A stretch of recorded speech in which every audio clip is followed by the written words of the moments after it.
Hello, everybody. Welcome back to Rule the Roost podcast, and welcome back to Rule the Roost podcast. Gavin, how you doing, mate? Hello, very good, thanks. The difficult second album. Under circumstances of it being really hot as well. Yeah, yeah, I think so. And it being, not always great, I guess, for articulating your thoughts. Like I was I saying mean, just now. I struggle with that at the best of times, mate. You know that, so it's even worse now. What do you make of bearing in mind, a fair few American listeners? What do you make of the culture war that tends to come around every single time there's a bit of hot weather in Britain? That we're not allowed to call it hot weather because it's not 100 and 107 degrees Fahrenheit or whatever. I think, the same thing that everyone says, which is that we don't have any air conditioning. And I think that that's particularly relevant. But also, I think that I was talking to a girl that's just started at my work who was in like Atlanta, Georgia, I think. And I was saying to her, like, oh, it's really, really hot here, actually. It's like 20, 24, 25 degrees. And she was, oh, it's only 19 here.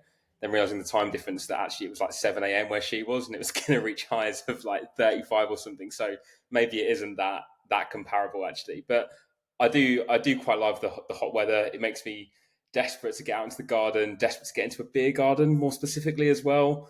I think like a kind of cold pint of lager when you've just finished work after a busy day as well is kind of unbeatable in many ways. You know that like best beer thing that people always talk about. I think that one in a British summer on a scorching hot day is definitely up there alongside like, the one on your balcony waiting to go out before you go on holiday with your girlfriend or whatever it is. What's the old? Oh God, what's the old sort of black and white film? It's an old British film. Set in, I want to say it's like, what's the name of the? Ice Cold in Alex, are you thinking of? When he's walking through the bar right at the end, and there's the pint put on the bar. Is that what it is? Yeah, Is that yeah, the yeah, film? yeah. Yeah. What an unbelievable scene that is. What's the Apparently, name when of he was filming that, sorry, go on. What's the name of it? Ice Cold and Alex. There you go. Yeah, Yeah, that's the apparently one. Yeah. he had to film that like 8 or 9 times as well. So he was downing this pint over and over again, and was absolutely hammered by the end of it. Yeah. It's like the old Orson Welles outtake wine advert. Have you seen that Paul Masson wine? No, no, no. It's a bit of internet heritage, that mate. It's like early days of the internet sort of stuff. You can have a look for it after this. I'm sure you know the old famous actor director Orson Welles. Yeah. In the latter stages of his career, when he's a larger gentleman to say the least, who enjoyed a tipple occasionally, is is doing this same take over and over and over again because he's really quite battered. Anyway. It's funny. But back in the days when you could laugh at things like people having drinking problems and such, when it was all just banter. Oliver Reed, let's wheel him out in front of the cameras. Let's not help him. Let's all have a laugh. We were a proper country. Yeah, exactly. Yeah, Yeah, yeah, yeah, yeah, yeah. exactly. When this country had testicular fortitude, that's it, mate. How are you? Look, again, I'm sort of doing this with everything, and I keep saying I'm going to milk it all summer, and I'm going to. How are you? Are you still in the warm glow of being a Europa League, a champion of Europe? Let's say that. Yeah, I think so. It does feel incredibly cathartic, almost like something's been lifted. I think like my experience of the Europa League final was quite weird as well, to be honest, because Go on. I so I normally basically my birthday is the 22nd of May, the day after the Europa League final. And so for the last few years, me and my girlfriend been going to Paris pretty much every birthday. And we, get the Eurostar, like drink some really good wine, eat some steak frites. It's kind of as good as life gets, that I think, really. So when we booked that around December time, I didn't even consider the Europa League final. I think I was more concerned about relegation really than anything else. I didn't check when the dates were, and also I don't know if it always is before the end of the season, but I just assumed it would be in later May than it would be. So yeah, so we got the Eurostar anyway. It was delayed on the way there, and so I was getting quite nervous that I might miss kickoff because there was enough time we worked out to be able to get to our hotel, have some dinner, find a bar, find a cafe to go and watch it in. And so we managed to do that all okay. And then I found somewhere, and I could have gone to like a UK style pub, but I just assumed it'd be full of United fans, or I don't know. When I was in that kind of city, I didn't really want to go somewhere like that. So in the end, I found a little like bar cafe thing with some really nonplussed French locals who were not interested in the slightest of two English teams playing each other, and like just through some broken French, like made friends with a guy that I think was the owner there, who then kind of watched it with me, and he was just asking me who I was cheering on, and so he kind of like took up the mantle of being the only other Spurs fan it seemed in that entire region of Paris for the evening. So yeah, I sat back, obviously watched it there. It obviously was a slightly weird experience because there wasn't the same massive outpouring of emotion. My girlfriend, who isn't that interested in football, was sat across the way from me, I think, quite concerned because the entire circumstance of that trip really depended on sort of an hour and a half of football. And so it was quite funny then as the kind of second half went on, I was saying to her, like, can you just please talk to me about anything? Just because every time it felt like we spoke, another kind of 30 seconds or a minute would go by on the clock. I thought this is exactly what I need right now, particularly when it got to like 65, 70 minutes, because from that point I felt, well, two things really: that it was really, really close. It was really close to the end of the game. Also, I didn't think we were going to score again. I could see that we were sitting back, and so I thought the only way we're winning this is by grinding out the 1-0. And so I kind of did all sorts of things to try and distract myself. My heart rate got to like 140 at one point on my Apple Watch as well. But then we obviously won it, and that's fantastic. And we sort of hung about for a bit, and I had another drink, and then went back to our hotel. But then the next day, I obviously was just awake in Paris, and it felt like almost being quite separate from a lot of the celebrations, but in quite like a nice way. Like, I went then and sat on the Seine and had an espresso, obviously, maybe even a tobacco cigarette, because that's what you do in France, isn't Yeah, it? yeah. Um, and then it kind of felt Like a like holder, yeah, yeah, exactly. Yeah, like I was like Ernest Hemingway or something. yeah. Like it felt like a really nice time and place to take stock of what had happened in the season, and I felt almost quite separate from any of the like hyperbole. And as much as I'd love to have been part of that, it was just a different experience, if you see what I mean. So it was, yeah, it was obviously glorious, but also in a weird sort of way for me, quite like personal and separate, due to just like, I guess, some quite odd circumstances. Quite nice. I can imagine it was oddly calming in some ways. Like, just because you're not, because I didn't. I just watched it round Ollie and Rose's house, and it was nice to just be with like a small group of mates. Because I remember in the lead up to it, I was just like, I don't think I can do Fighting Cock's event.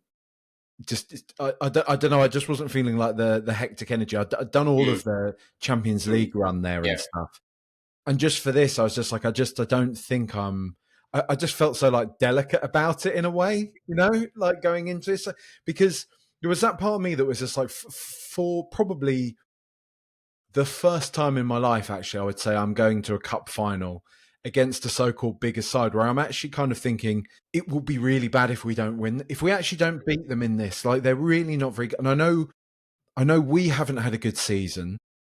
They've had a terrible season, and I know they finished above us, but I remember going into it thinking, like, I actually do still think we're way better than them. yeah, And I feel like our league position is way more false a position than theirs is. Um, maybe, and I, and yeah, I just couldn't. Do you know what I mean? I just, like, watching at the stadium, all of that. I was just like you say, I sort of wanted to be away from the yeah, noise of it all in a yeah, way. And so it was nice. I was still watching it with Spurs fans and stuff, but it was nice to be in a more, I guess, a controlled environment. And yeah, it was glorious, because then it meant I got the best of both worlds, because I went to the trophy parade after that and got that, the collective, the yeah, feeling of everybody kind of just pumped and everything. I just, the thing is, I was thinking of far too much ahead in terms of, if we lose this, having to kind of see everybody's solemn faces and drag myself away from it and navigate the crowds and all this type of stuff, when the sort of the place I will want to be most is somewhere comfortable to just be sort of sad, or if we win, be really happy. But here we are, we won. And do you know what, mate? I'm going to draw some sort of hackneyed kind of parallel from you being in Paris and us having Paris Saint-Germain in the Super Cup. There's something about that. There's something about Parisians not knowing who you were supporting, not knowing who it was playing. Now me thinking, we'll show you who's playing Paris. We'll show you. We'll show you who we are. Maybe. I mean, a few weeks later, they absolutely tore their city to pieces, didn't they? After they won the Champions League, so. They did. And I totally, feel that kind of wanting to be in a more controlled environment. I think if one thing I learned in the whole run up to the final was I'm still deeply traumatized by 2019. I really didn't think that. I thought I'd almost banish those memories a little bit, but it felt, as it got closer to the final. Although I felt confident at first, like more and more doubts kept creeping in, and it's exactly like you said, that kind of seeing the glum faces, having to deal with the kind of the banter over the course of a whole summer. I just don't know whether I'd have been that up for that. And also a couple of friends, I say friends, people I went to school with, went really early in the day and sent a few stupid memes of water bottles with Tottenham shirts on and stuff. I didn't bite at any of it. And when we won, I didn't bite it either, because I thought this is very much for us now and to enjoy it. So yeah, obviously, absolutely glorious. I think we're going to dine out on it for a long time as well. I think we absolutely deserve to, because part of it, I think now we've had some sort of distance from the final and everything now. I think we can speak a bit more candidly and a bit less kind of emotionally in places about it.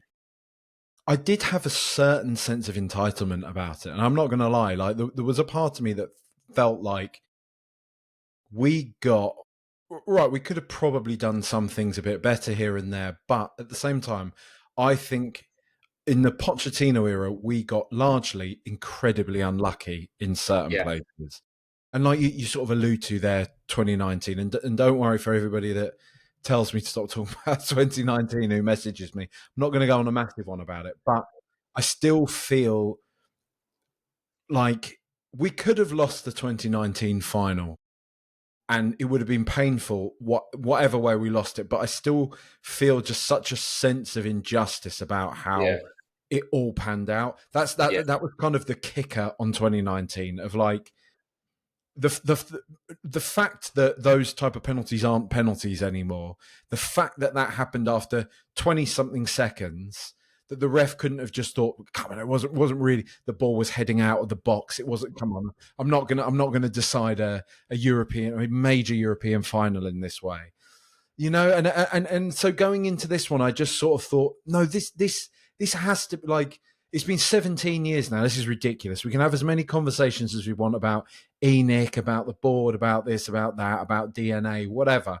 But sometimes we just have to step up and just do it. We have to just deliver, because we've watched Palace do it in an FA Cup final. We've watched bloody Wigan do it in that time. Portsmouth do it. So many of these clubs step up and actually just do it against the odds. So wherever Manchester United are in their cycle or whatever right now, sometimes we just have to step up and do it. And like all the noise going into it as well, the Carragher scoffing at Flav and Scholes doing all that. And it like...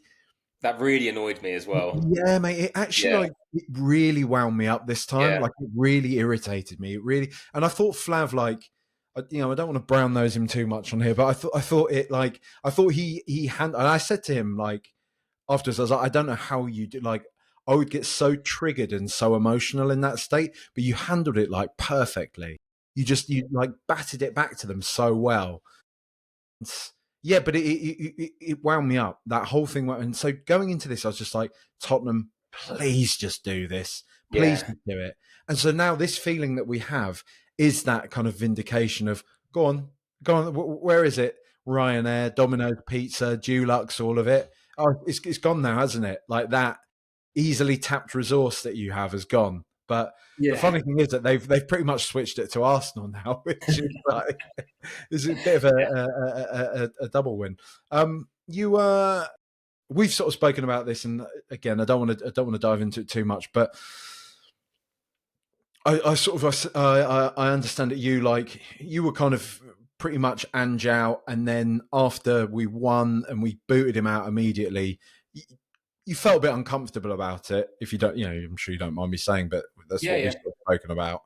How are you feeling now about Frank and everything like that? Yeah, I think you're right. It just felt a bit callous at the time. I think that I, with all the emotion that came with winning a trophy, and also all the scenes afterwards, and him hugging, all the players and Romero and the like, who I'm sure we'll come on to.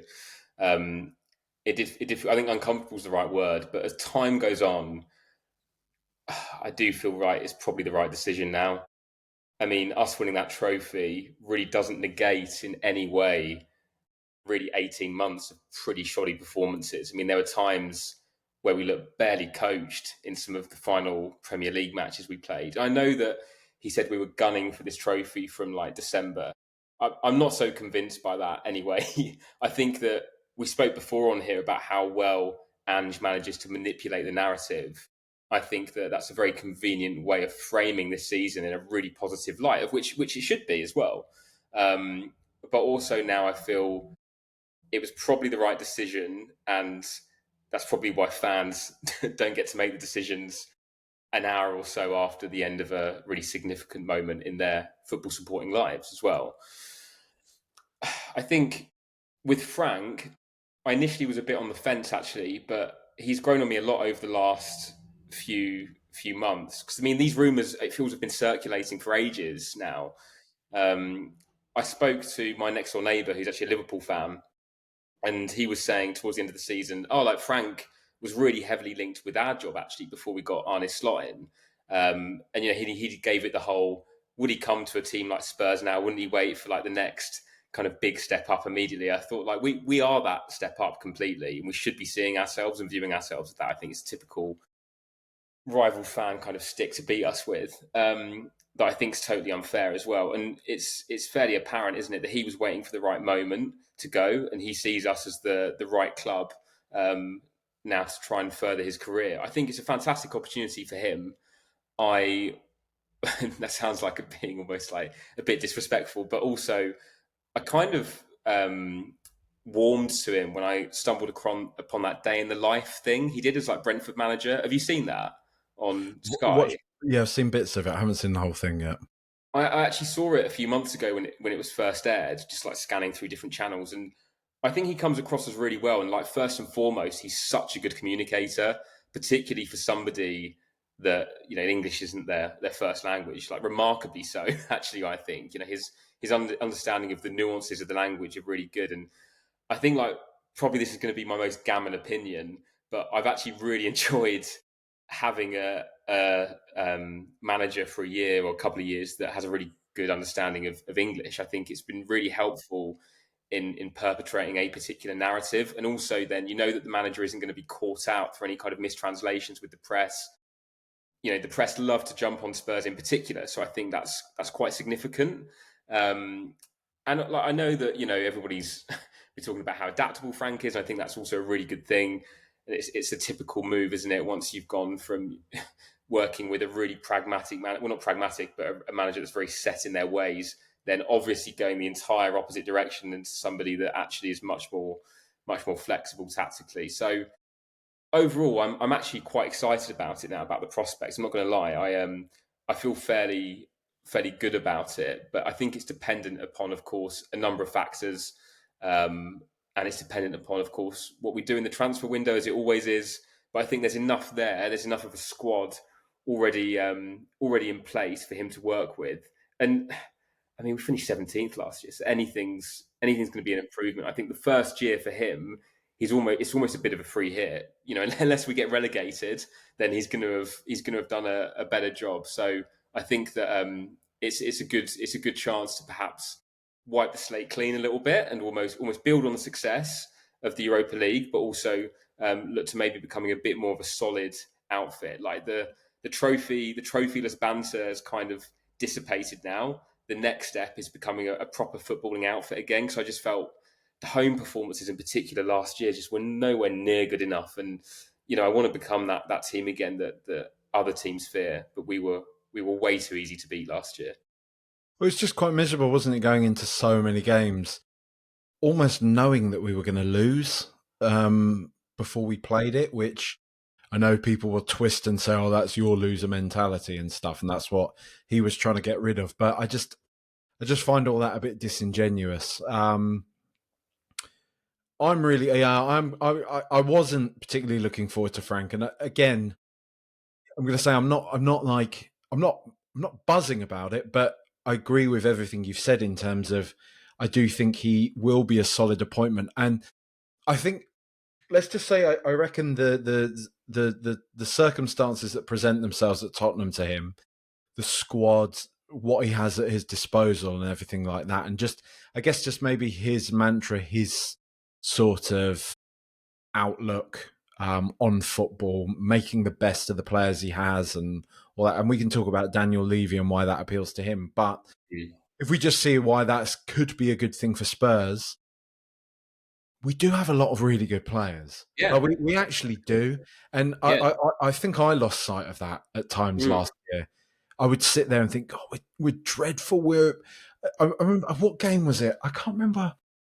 I want to say there was like a match at some point in the season where it was maybe, it might have even, it might have even been the League Cup, the League Cup final, the Liverpool Newcastle game, when I was watching Newcastle thinking, look at what they're doing to Liverpool. This is the sort of thing that we could potentially do on our day against Liverpool back in the day under Pochettino and everything. We're 100 million miles off of that. Yeah. But then when I actually look at Newcastle, I mean, I think, to be honest, I don't think we have anybody close to the quality of Isak, who I just think is, I genuinely think is, outside of Haaland, probably the best striker in the league. I don't think he'll be there for another season, to be honest.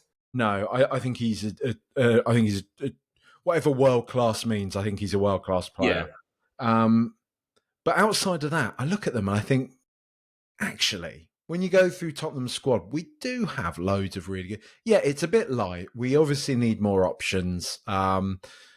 We need more of the homegrown. I mean, like this, it looks like we're going to bring in like Dennis Cherkin and Carl Walker-Peters again, which I see people having a wobbly about. But we need club trained players. That's the thing we need, and that's both of those seem like suitable options to that. I mean, I doubt they're going to be starting week in, week out, are they? But the point I mean with Frank is I feel like there is shades of Pochettino there. There's shades of what could happen for Spurs if we employ the right sort of manager who can galvanise this group of players. Who I think we winning the cup at the end of the season actually has probably done a lot. And I mean, that's kind of like the most wonderful, in many ways, most wonderful sort of parting gift from Ange Postecoglou that he could have given us, because had we gone through that season and then lost the cup final right at the end of it as well, I think it'd be a tall order for anybody to come in and really kind of galvanise this team of players. And it's one of those things where I kind of feel like the squad, the team would have actually needed wholesale gutting. It would have been a much and I know that sounds really simplistic, but I kind of think in some ways football is a really simplistic game, and I kind of feel that had we lost that Europa League final, a lot of people in that team would have thought, we're not going to be able to do anything here at Spurs, like nothing's going to happen. But after finishing, go on, no, go for it, mate. I was just going to say, I just think as well that I am sure a lot of the rest of the fan base would have had such zero enthusiasm for the upcoming season as well. I don't know how I'd have managed to pick myself up, let alone the players. So I do agree. I think that almost it might have just been a case of having to, like you say, rip everything apart and start again. And I think this way, like you say, there's more of a kind of more progressive thread, I guess, like a positive progressive thread in a way. Definitely that. But just be, I'm looking forward to it. There's obviously, let's talk about now, because I mean, Christian Romero is a bit of a seesaw at the moment. Reports coming out of Argentina that it was pretty much done and dusted with Atletico Madrid, that Atleti had agreed, I want to say it was a 68 million euro deal with potential add-ons And then Michael Bridges came out from Sky Sports, came out about 15 minutes later and said, no, there's no truth Did in he? that. Right. Okay. Yeah, no truth in that as far as he was aware. And then Alistair Gold followed up. I'm not sure if he was just basing that on what Michael Bridges said or if he had his own sources. I'm sure he does. He's very well connected at the club and stuff. But it seems as though for now that it's not going to happen, at least in the immediate future. Is this one of those things that you see there being enough noise and enough kind of movement around that it will? Because to me, at least, Tottenham of old, this feels like Manchester United being linked with Berbatov early on in the window, and then we know basically by the end of it he's going to be a goner. See also Gareth Bale with Real Madrid, that kind of thing. And I'm just wondering if Spurs are still that club, if Atleti is enough of a step, if Atleti are going to be able to, say, stump up the extra. Because I think 60 something million euros for Christian Romero with a couple of years still left on his contract, it's not really enough. And Yeah, I don't think so. I think they're being cheeky trying to, they know the player's unhappy. He's clearly been unhappy for a while. Probably saw winning the cup as a nice goodbye from Spurs to him. But at the end of the day, I'm very happy with the club acting on our best interest. We don't really owe Christian Romero anything. I think he was quite instrumental in us winning that cup towards the end, but I think we've been more than good to him throughout his career over the past few years. But anyway, to put it back to you, mate, do you see this one happening eventually? I don't know really. I think maybe, yeah, because he also keeps talking about how much he wants to play in La Liga. I think didn't he do an interview when he was on international duty recently saying, actually, I'd quite like to, yeah, play in the Liga. It's a bit of a dream and He, whatnot. he did an interview where he got an Argentinian journalist to come to Spurs and sat in our training ground and told an Argentinian journalist how much he'd like to play in the league. Like, I mean, he's taking Yeah, the piss brilliant. of it. Like, Yeah, great. Yeah, good stuff. Yeah, I mean that's that's obviously really really annoying. And I mean, I do. To be honest with you, I quite like him as a footballer in the sense that he's got this really like boyish look to him, but he's also quite unhinged as well. yeah, And I quite like that in my footballers as well. It keeps it interesting. I think the point you make about Atleti is a really good one. Is that enough of a step up? Is he got any more chance of winning the league or the Champions League with them than he would have with us? I would say yes, maybe a bit, but I don't think that's likely to happen really.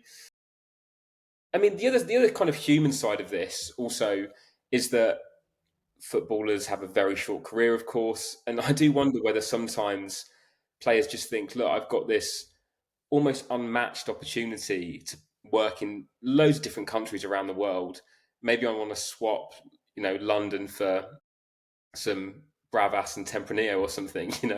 I kind of get it. If you also want to explore different cultures as a player, you will only have really known football from a very early age, and a lot of these guys are working class guys as well. I think that I do kind of understand wanting to maybe, if he feels he's sort of finished something at Tottenham, move somewhere else. But we've lived with, I think, better players. A couple that you've just mentioned leave us in the past. The only thing I would say around the Europa League performance as well, because I do think he was instrumental in that. I think he was a bit of a monster from the sort of quarterfinals onwards as well. He does really thrive in those situations, and I mean, have you ever? I was thinking about this earlier. Have you ever taken part in like an amateur level sporting event that's like a final or a semi final or anything like that?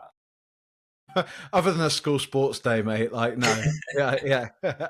Because I've done it a couple of times, not playing football, but with a couple of other sports, things like cricket, and I can tell you now, I'm the kind of person that wilts under pressure, and I know that in a sporting sense. I mean, everybody has their day in the sun, but I think it's really interesting, even in an amateur situation, the level of expectation when there's something riding on it, it just turns everything up a notch. And I think it's really interesting how that pressure impacts people and their decision making, and they do strange things, and that nervousness, I think, really has enveloped the team in the past. It was really interesting to me that so many players after the win spoke about how like the media narrative. They were all very much aware of it, that they were saying that Spurs never win anything, and that now we've proved them wrong. And I think we debate often as fans quite a lot around whether there's anything in that kind of the intrinsic nature of a football club. You look at Real Madrid, that are almost the antithesis of Tottenham in many ways. And I thought, what is it really? And I think it's probably expectation, isn't it? It's like if you play for a club like Real Madrid, even if you're 2-1 down going into the 93rd, 94th minute, there's still an expectation you're probably going to do it. And I think with Tottenham, it was almost the opposite. But we had a player like Romero who just was able to stand up in the face of that kind of adversity, because everybody didn't want us to succeed. Let's be honest. I think that's a fair thing to say. And was able to, and is able to, fight against that kind of pressure. I do wonder whether now we've achieved something with him in the team, all of these players might have a sense of relief and might almost be able to lean on that kind of muscle memory next time they are in a potential final or semi-final or whatever it may be. So I think that his ability to do that was really important, because at the start of that game, watching it back, I thought we looked really nervous. I think Van de Ven in particular looks quite edgy, and so I think for that, I think I'm pretty grateful. But then also, I don't want any player at the club that doesn't want to be here. I don't see the point in that. So that's it really. I think that's kind of it, isn't it? Because I know the fallout at the back of these kind of arguments is always, why would you want to get rid of your best players? It's that kind of mentality that plays into Levy's hands and so on and so forth. But it's tough, isn't it? It's tough. Do you? Because some people might say, yeah. If you've got to almost like incubate a player like Christian Romero and then drop him into things, not drop him from the team, but drop him into the team in these kind of pinch point moments like that, then maybe that's what you need to do. Maybe that's what so-called big clubs do. I just think I find it very hard. I think that my bottom line on this is I find it very hard to strip my emotional kind of bulldogishness, my protectiveness of Tottenham. As much as I kind of dig them out and I'll sit on podcasts and moan about them and all this type of thing, it's the old adage of like, I can make fun of my dad, but you can't, kind of thing. And I just feel that sometimes when I see the way that, like, I understand Romero is obviously a guy that has ambition. He is a guy that wants to win stuff. He does. 5 finals, 5 victories. Let's hope we've at least got him around long enough to play in the Super Cup final as well, and he can keep that kind of streak going. But when you do sort of see things like I say, like, him getting an Argentinian journalist down to Tottenham's training ground, Tottenham facilitating an interview for him, because I think the journalist is like a podcaster, come YouTuber, come journalist type thing, very popular in Argentina. So it was kind of like something that he was really like happy to do. He was trying to make this interview happen.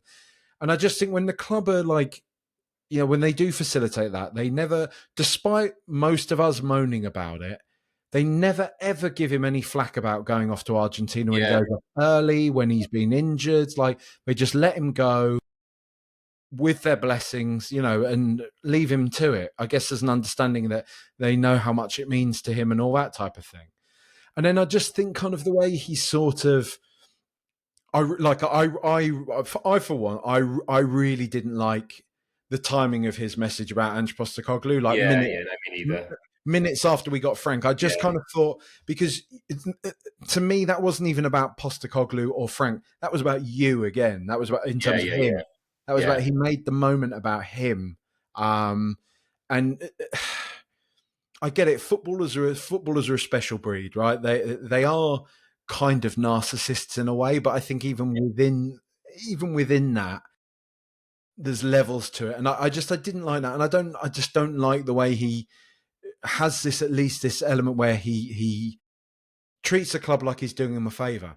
With all this said, if you haven't turned off yet, if people haven't lost their nuts about me digging him out, with all that said, now that it seems to be becoming more of a potential reality, I don't want to lose him. Like I don't, do you know? And that's just Yeah, what my gut feeling. When I look at this, I'm just like, for all the reasons we've just been talking about. When I look at it, when I look at like the way that I mean, he can genuinely put in some, and people need to go back and watch some of them. He put in some genuine like 3 out of 10 yeah, performances in the league this yeah, season, like shockingly bad ones.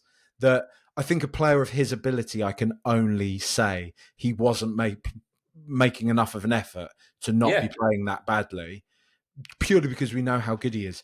But then, when, as you say, from quarterfinals onwards, 10 out of 10s all yeah, the yeah, way through that was a real captain, was a real captain led by example. I'm just like, that's it. He's a World Cup winner. He's a yeah, big game player. He's, you know, he's got the cojones, as Simeone will like pointing out to him if he has him at his disposal. yeah.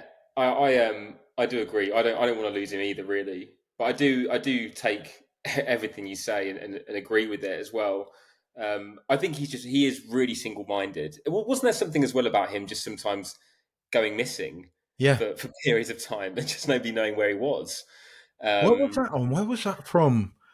I can't Um, remember. was it? I think didn't. I want to say it was Conte said it, didn't he? After when he was speaking about Tottenham when Yeah. he was at Napoli or something, he said, "Oh, Christian Romero was good when we knew where he was," or something.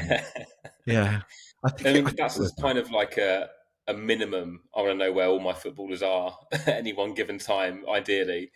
Um, so yeah, I kind of get also like him winding up Harry Maguire in the Europa League final was one of the best things as well about that whole thing.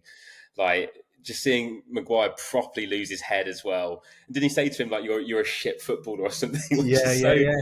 so But succinct in its simplicity, but so perfect. it was such a brilliantly like it was such a brilliant 2 pronged attack as well because he was like shithousing Maguire all throughout the game, but then afterwards it was almost like that kind of because he did the faux kind of well played mate went over Yeah, to shake his hand. You could see Maguire was like do one mate like get yeah. out of here like so triggered by it, and Romero's doing the whole what do you mean I was just trying to shake your hand. You're like we all see you and it's brilliant. It's Yeah, yeah. And it is nice having a player like that on our side from time to time. Um, so, but yeah, I mean, at the end of the day, I think you're right about the money having to be right, and also if he does go, I know I mentioned this earlier as well that I feel we do need to reinvest in another really top quality centre half. We can't go in with yeah. Danso and Van de Ven, I think, as our main centre back pairing. As much as I like both of them, I feel that it's necessary. Well, this is what I was gonna this is what I'm gonna get onto like. Do you think Spurs do that, or do you think? And I mean, we kind of know the answer to this, don't we? Daniel Levy's going to say, "Well, you've got not only have you got Danso and Van der Ven, you've got Dragusin who is out injured, but he Yeah, will be back soon." And some people have speculated actually Dragusin might be a really good Thomas Frank centre back. Who knows? I think many of us would say, although he's been very frustrating, you'd hope there's something of a player there with Dragusin. We saw how good he was for Romania in the Euros, for yeah, example. yeah, Um, We've got Takai, who's come in now, who's supposed to be very good. Vuskovic, who is 18 years old, but is now a Croatian international, yeah. who he doesn't, let's put it this way, he doesn't look like he's 18, does he? No, Like, no, no, you know. no. Um, so will we sign? Who do we sign if we do lose Romero? Who can we Well, sign for who is of a quality that is, say, miles better than somebody like Danso, who is it would I mean you'd imagine it would be Danso and Van de Ven that would start the season. He's set kind of a benchmark, Danso, of being good, you know. yeah, So it's hard to know, isn't it? It's hard to know where we go. yeah. I saw Nathan Collins touted, and that would be such a backward step. I think, although he's a good player, I think that the point, I guess, is that Levy is kind of made for a rod for his own back by saying, I want to win the league, I want to win the Champions League. If you then lose somebody who is ostensibly one of your best players, Yeah. unless you then replace him with somebody else that's absolutely quality, I don't really think that your actions are lining up with the words. Then it would feel, I think, like a bit of a backward step. And I agree. Like I don't think we would sign a replacement. I think we'd go into the season with what we've got at the moment. And Vuskovic looks fantastic. Don't get me wrong; it looks incredibly exciting, but it's totally unproven, isn't it, in the Premier League at It's the a moment? huge gamble, isn't it? Yeah, It's, massive. it Yeah, it's putting it all on a colour on roulette, isn't it? It's that type of Yeah, thing. Is he good? Yes, no. Like, yeah, can he make the step up? Yes, no. But as just to sort of to reference Fighting Cock again, John Bass was saying Rio Ferdinand was chucked in at 17, 18 years old and was unbelievable. So, and it's a bit of a different era, isn't it? I guess, but I think again, like obviously, football is a complex game in some respects. When you're talking about the very very finest margins at the top elite level, but on a very kind of base level, if you're really quick and strong and your technique's quite good, then the chances are you're going to be all right. And Vuskovic looks like he ticks all of those boxes at least. You would imagine what comes with it is the fact that although physically maybe he's looks advanced, he is still 18 years old. And what we generally know about young centre backs is that they make mistakes, and yeah, that's simply it because it is probably the most pressured position on the pitch. I would say, yeah, um, yeah. other than maybe a striker, potentially a goalkeeper, but I don't know. I know what you mean, though. I know what you mean. I think as well, if we lost Romero, it'd feel like another problem we would have to solve when there are already a few problems to solve in the squad this summer already. I think that almost itself would be a bit of an unnecessary headache potentially that we can avoid. Well, especially if Sonny goes as well, that's our two captains gone. And some How do you might look feel at about that, by the way? How do you feel that. about Son potentially going? I get less. I mean, to be honest, I'm not comfortable on an emotional level. I'm not comfortable with it. It will be horrible when the song goes. It will be horrible.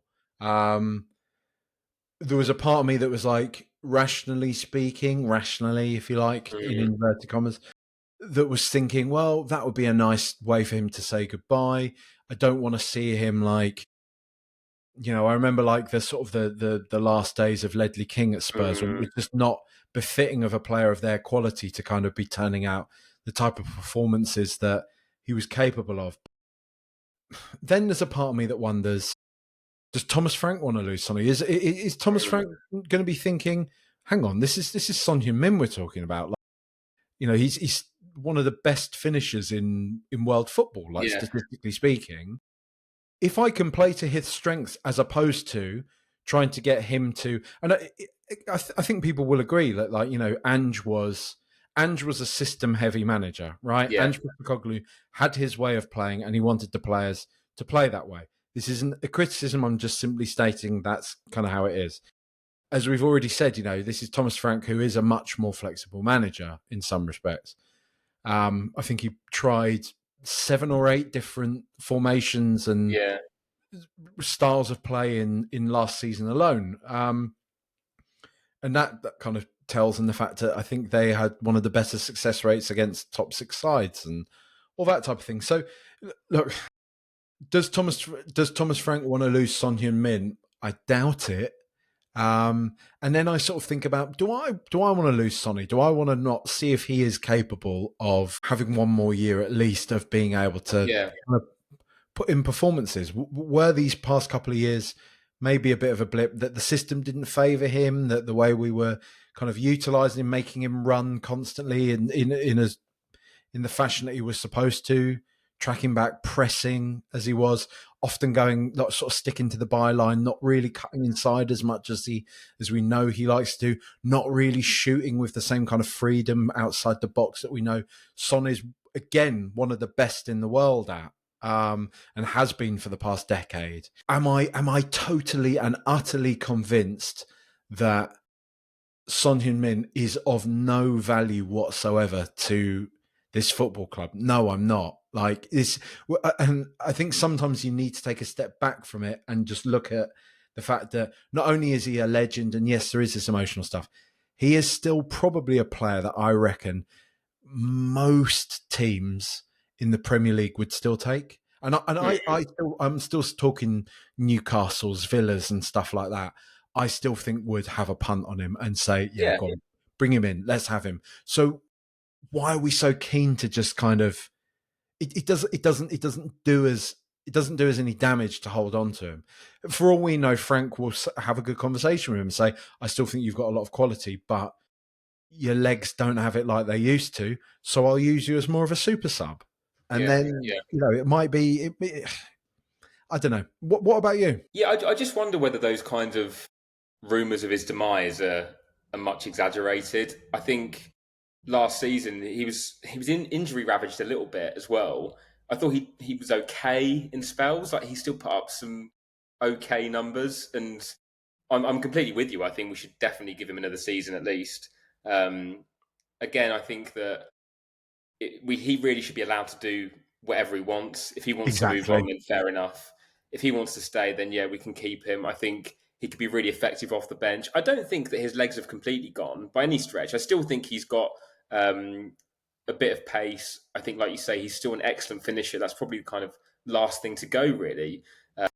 You look at like Alan Shearer's career. I mean, he was still an excellent finisher, wasn't he? Right up until the end of his time at Newcastle when he could barely move. So I think that yeah, I feel again it'll be too much change in one go. I think if he wants to hang about for another season, I'm sure. I think in my head I still feel there's another. Although the Europa League was brilliant, there'll be another moment for Son still as well. Like because he only came on as a sub in that match, and I feel like there might still be another moment that really signs off his career with Spurs. Maybe that's again romanticizing it, and I know that things don't work like that in football necessarily, but I do hope so anyway.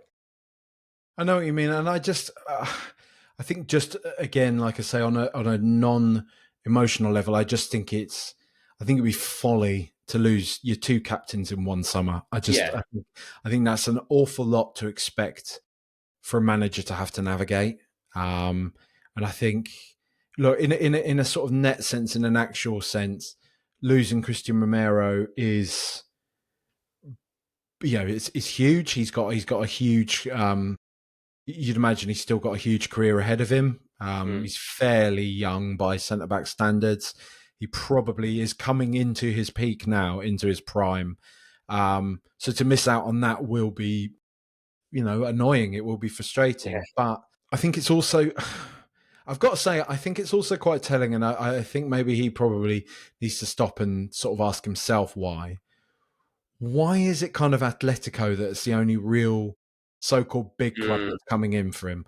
Madrid went straight for Huijsen this summer. yeah, Why have they stepped past somebody like Christian Romero? And I think it's very easy to sit there and say it's all Spurs' fault. This is why I've not won anything and I've not done this, I've not done that. But I do also wonder if a lot of these bigger clubs are looking at the value of the investment of him and saying, well, he played 30 something percent of Tottenham's games last year. yeah, yeah, He wants 200.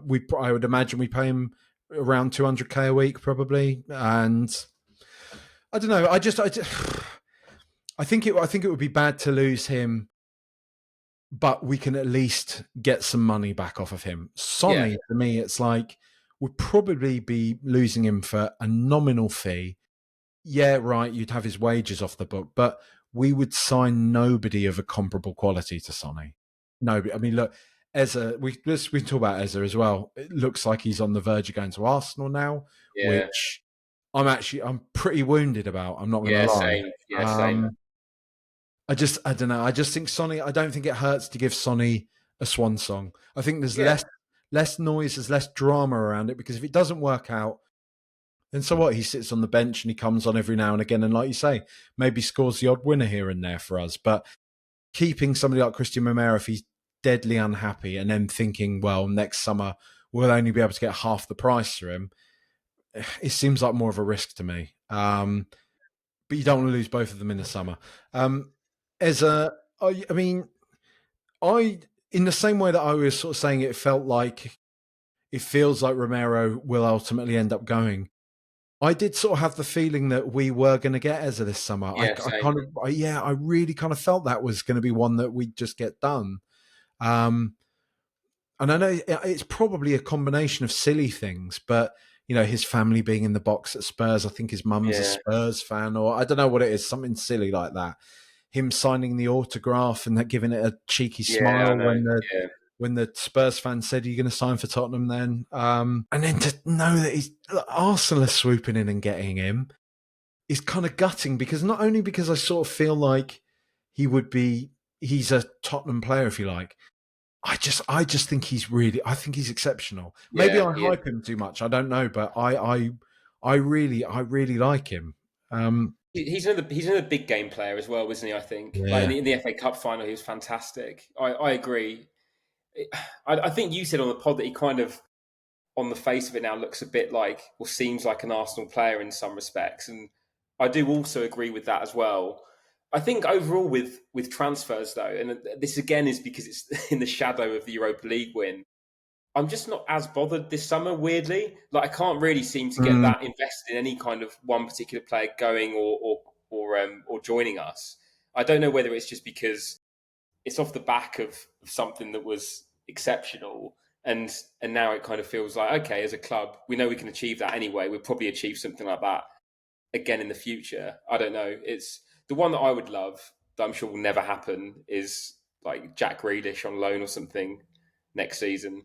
I feel like he's always had, like, I know he almost joined Spurs in the past, but it'd be a massive punt. But I just think he's got Tottenham written all over him in some respects. And I just think, if it got to the end of the transfer window and nobody's brought him on, I think surely something could be done there. Surely. the thing is, I also sort of feel of Grealish though that like he's got West Ham written all over him. Do you know what I God. mean? Like, yeah, I love him. Yeah. I really like Jack Grealish. I do really like him. But it goes like it goes two ways with him, doesn't it? I think he comes to someone like Tottenham and like rejuvenates his career. See like Marcus Rashford at Aston Yeah, Villa, yeah. who goes to Villa and looks exceptional. I don't know what's happened. Has he gone on anywhere now? What's happened? What's No, going on with I him? think he's gone back there, isn't he? He's gone back to United at the moment. You know, Yeah. I don't know. That could be possibility. No, I think he's holding out for Barcelona, isn't it? I think Yeah. they've sort of been linked with him a bit. But yeah, Grealish could go on elsewhere, or he could just be like, I've sort of won everything now and I'm not that arsed. I would. It's exactly what I'd do if I was in this situation. I'd retire immediately. Just like go Exactly. and like farm in the south of France or something, buy a vineyard, work the land. It feels like that'd be the dream scenario. I can't believe that. I know that we say they're built differently. Why you'd carry on playing football as a multi-millionaire at 30, having won everything? I've no idea. Mate, one of the ones like me and my mates always talk about is like, why don't more like players, when they get to like the sort of the tail end of their career, like I'm talking like Premier League players, when they get like 32, 33, and then they end up dropping down to like whatever Division 2, I'm going to go and play at Walsall or somewhere like Yeah, that. Mate, why don't you just go and play in like the Serie B? Go and like yeah. go and find some club near the Amalfi Coast or Oh, something. yeah, Go yeah, play yeah, there. Go play at someone like Nice. Do you know what I mean? Play at a club like that. That'd be quality. It'd be a really yeah. good laugh. 100%. You know, Yeah, I you agree. live the good Maybe life. that's why I've never made it in any kind of Yeah, sporting arena. I think it was Andrea Pirlo, wasn't it? That when he retired, just immediately bought a vineyard and like, yeah, just apparently just chills on his vineyard, just sits there, has a glass of wine, does the odd interview. It's all right, and Wandered around being handsome and Italian. yeah, I mean, exactly. it's good work if you can get it, isn't it? Going to the odd charity game and still bending in like banging free kicks and stuff, which he did against Spurs, didn't he, the other day? So, Yeah. yeah, really good. Who else? Oh yeah. So one last bit in terms of order of business. Gavin, Mohamed Kudus is Mm, that seems to be like a big link that mm.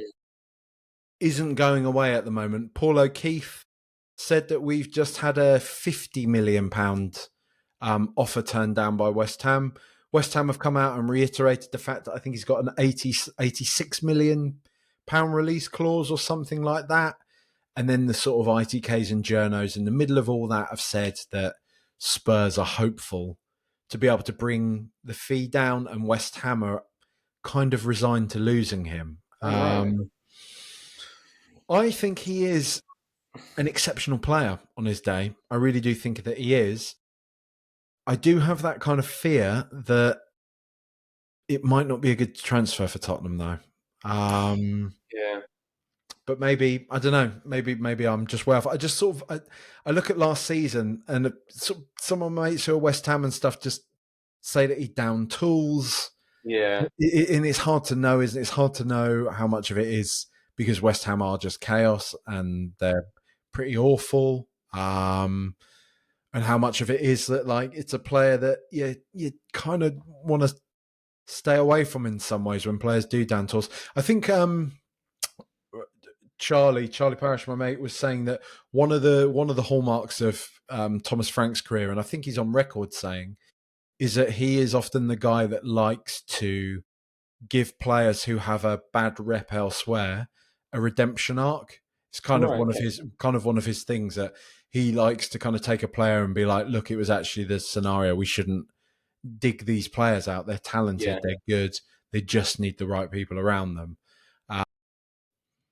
So maybe that's what we could get from Kudus. But I mean, he's clearly a talent, and he He's does good. sort of. Yeah. I think he cuts in off the right, doesn't he? Left-footed, cuts in off the right. Yeah. I've got quite a lot of friends that are West Ham fans actually. And they all said that he was pretty rubbish last season. But I agree. Like, there's obviously a really talented footballer there.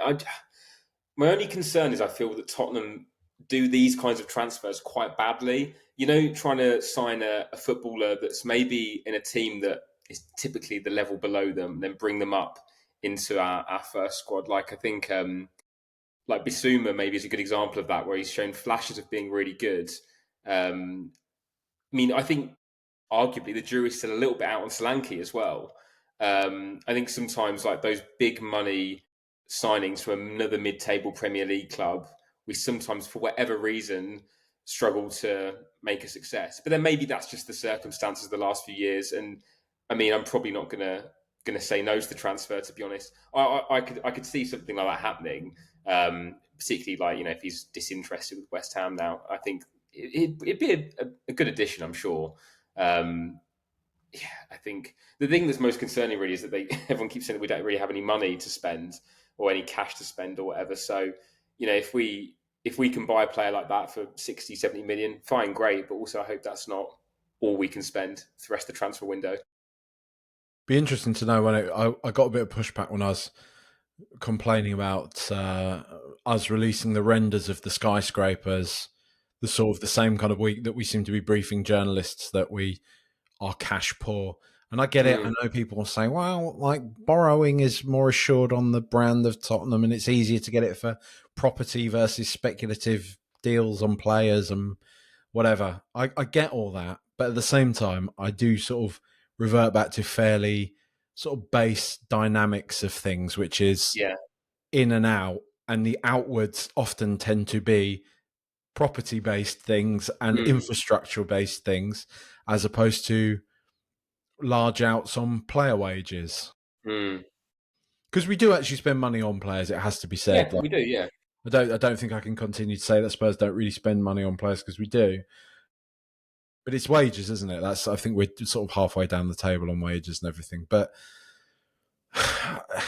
like you say, I mean, the thing is, I'm sort of saying this because I'm going through the motions of talking about it and everything. But honestly, because of the Europa and stuff, I just don't really care at the moment. I'm choosing to just be like, whatever happens, we've actually got a player in Brennan Johnson that we all dig out, but scores loads of goals, top scorer Yeah. last season. I'm Yeah. sure Thomas Frank will like a player like him. I'm pretty sure he tried to sign him as Brentford manager. I think that's one of the ones. Yeah. We've just signed Mathis Tell, who I know he sort of splits opinion, but is still clearly a very talented young player. Dominic Solanke, again, as you say, I don't know if you saw somebody posted there's like a big compilation of his doing the rounds, and it's mostly comprised of moments from Bournemouth. But just seeing what he was like at Bournemouth, you are like, there is a player there. And Yeah, and also yeah. I guess kind of like everybody was quite bad, weren't they, last season for Yeah. us? So I guess you kind of have to take that with a bit of a pinch of salt. Exactly. Centre of the park, I think a big number 6 is what we need. Yeah. Like that to me is the most pressing thing. I think that's something that we really need. But other than that, yeah, I mean the Romero stuff, but as we've already said, like it'll probably sort itself out, really. Yeah. I don't know. I just think I don't know. Thomas Frank's got some good players to work with, and as you say, as long as we finish higher than 17th this season, maybe get a League Cup in there. Is that too much to ask for? I don't know. Yeah, I think what I'd be desperate for is another very quick trophy, so that we can then start saying that we do have this winning mentality, and that we've got a culture, or a cup winning culture, Yeah. that we can start leaning upon. And I think there's really no more room for manoeuvre, is there, with any kind of rival fan bases? It's what we are now. We're a cup winning team, so deal with it. I know it's sort of like the European Charity Shield, but I actually think beating PSG and winning the Super Cup would be massive as well. Mate, it'd be amazing, I absolutely amazing. I Yeah, actually would be huge. yeah. I'd be properly buzzing. I wouldn't just be like brushing it off as if it were like a preseason tournament. I'd be buzzing about it. I'd be Yeah, I'm really hoping happy. they're going to be knackered from the Club World Cup as Yeah. well, in like 35-degree heat. I think that is going to have an impact. Oh yeah, fingers crossed. I mean, don't get me wrong; it's a terrifying opposition, but nevertheless, I think that apparently, Frank can adapt, can't he, to all kinds of different teams, different styles. So I'm hoping that he'll put together a plan. He'll be watching them carefully over the next few weeks to make sure that he comes up with something that can ultimately overcome them. Ultimately, are you hopeful about next season? Uh, yeah, I think so. Yeah. I think I'm relatively optimistic anyway, with Tottenham. I think that overall, like I was saying earlier, I think it's going to definitely be an improvement on the season before in terms of league position. And I think every time a new manager comes in, I'm always distracted by that as a new shiny thing to be excited about. So I think there's always then the prospect of something new happening, and you never know how things are going to pan out exactly. And I think the Pochettino comparison you drew earlier is a really good one. I just hope that in many ways the appointment of Thomas Frank, which obviously just makes so much sense on paper, actually materialises to be a good appointment for us in reality as well. Gavin, mate, appreciate your time today. Thank you very much. No worries. Thanks for having me.